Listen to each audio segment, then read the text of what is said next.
Every rise has a sound. Sometimes it's the applause of thousands.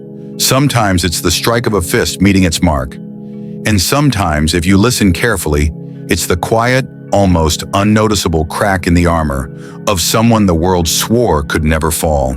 That crack doesn't roar, it whispers.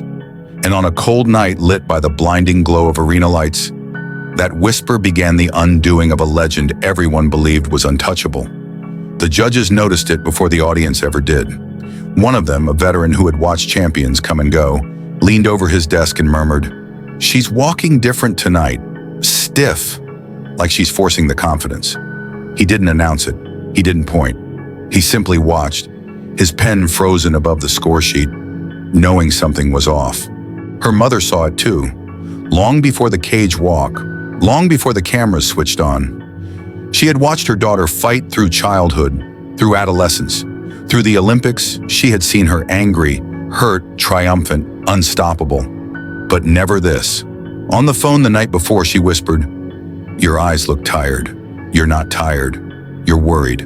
What's wrong?" There was no answer, just a long silence followed by, "Mom, I just need to win." And behind the curtain, her head coach stood with wrapped hands pressed against his forehead. For 12 fights, he had carried the certainty of a man sculpting perfection. That night, even he felt something slide out of place. "Don't chase, don't rush, don't get emotional," he warned. His voice was steady, but his eyes betrayed him.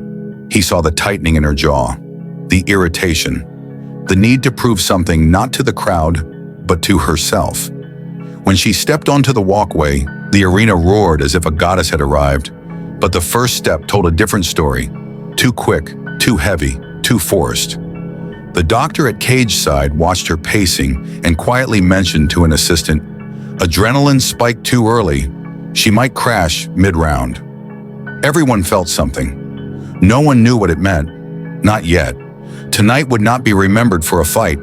It would be remembered for a transformation. From invincible to vulnerable, from myth to human, from legend to lesson.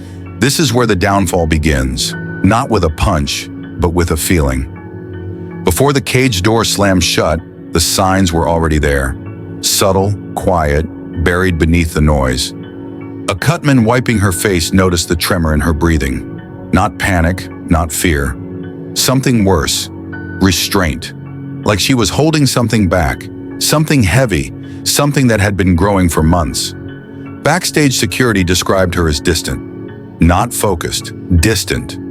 Usually she greeted every crew member with the same small nod, the same acknowledgement of the machine around her. That night she walked straight ahead, shoulders tight, eyes locked on nothing. One guard whispered to another, "She looks like she's going to war with herself, not the opponent."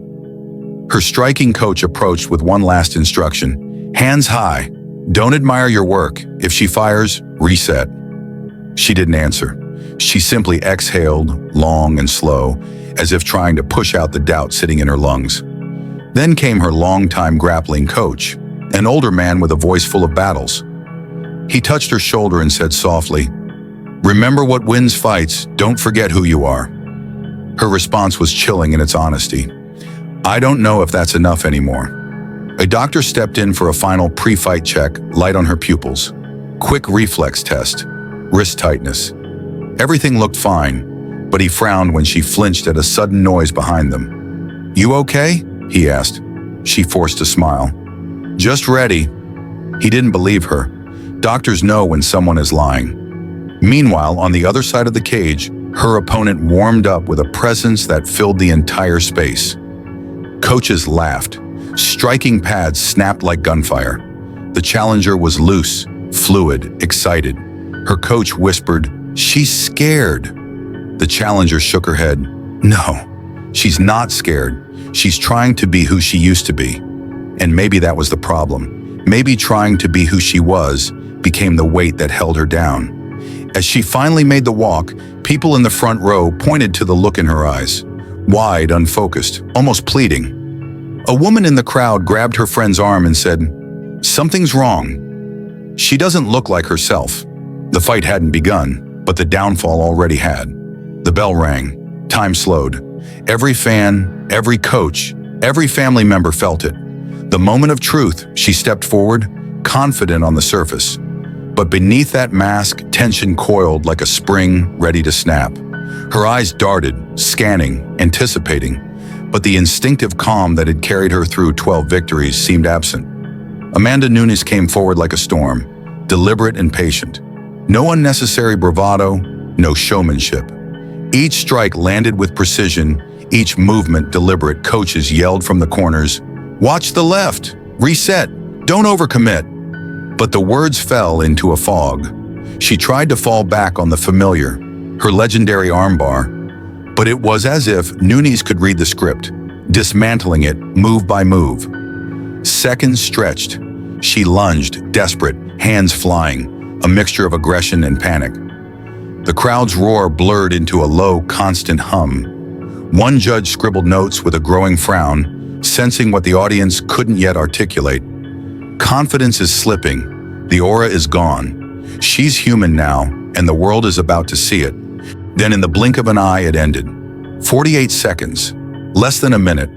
The referee stepped in, and the invincible queen fell.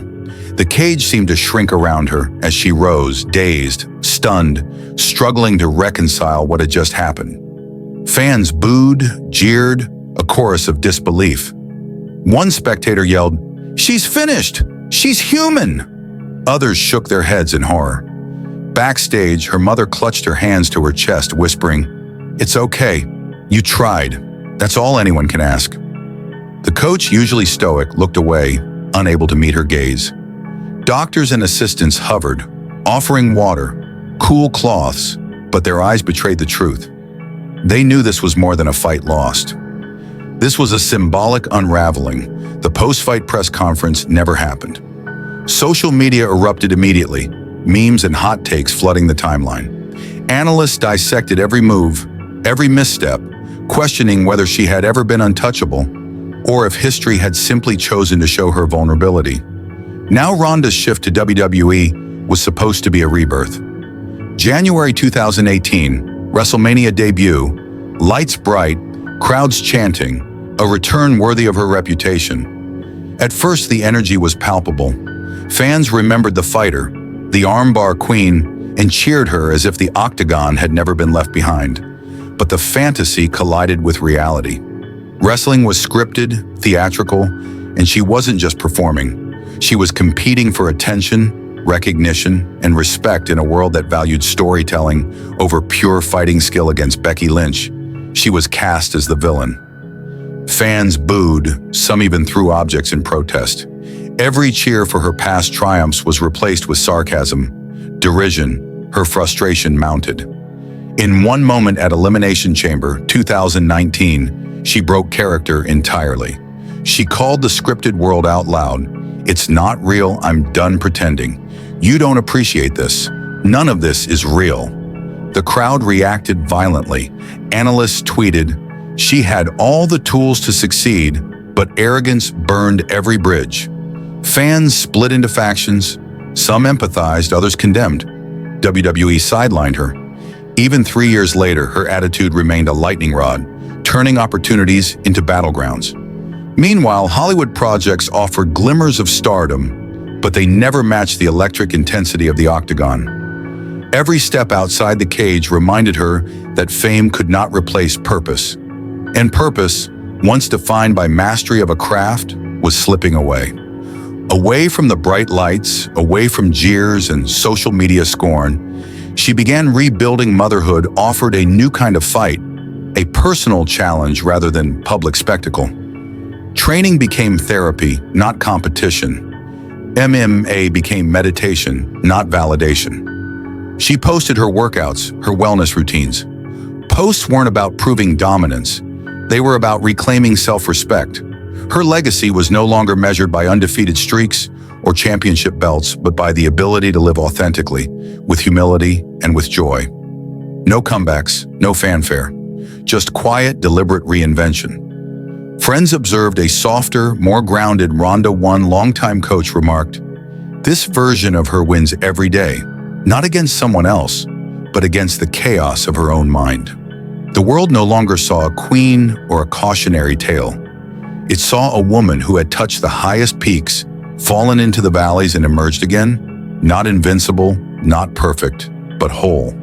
Once, her name commanded arenas, news cycles, and global attention. Now it inspires reflection. Her story is not a simple rise and fall. It is a lesson in expectation, ego, and evolution. Talent alone cannot shield a person from human limits. Confidence without humility can crack even the hardest armor.